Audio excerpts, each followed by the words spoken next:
agree, Mr. Rosenstein, to provide a letter to Director Mueller, similarly, providing that Director Mueller has the authority as special counsel, quote, independent of the supervision or control of any officer of the department, and ensure that Director Mueller has the authority that is plenary and not, quote, defined or limited by the special counsel regulations?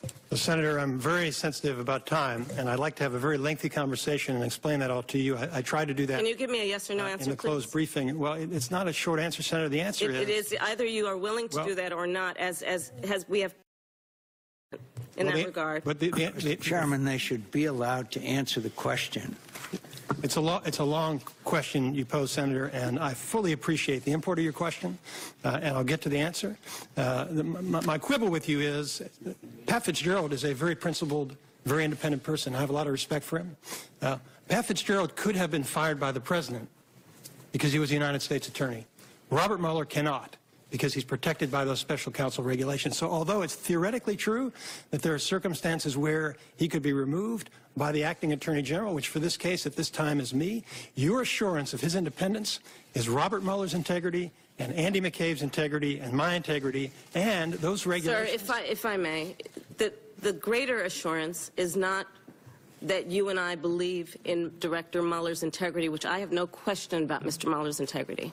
It is that you would put in writing an indication based on your authority as the acting attorney general that he has full independence in regards to the investigations that are before him. Are you willing or are you not willing to give him the authority to be fully independent of your ability statutorily and legally to fire him? He has the yes or no, sir? He has the full independence that is authorized by those regulations. And are Senator, you willing to do as has been done before? With the senator suspend, the chair is going to exercise its right to allow the witnesses to answer the question, and the committee is on notice to provide the witnesses the courtesy, which has not been extended all the way across, extend the courtesy for questions to get answered.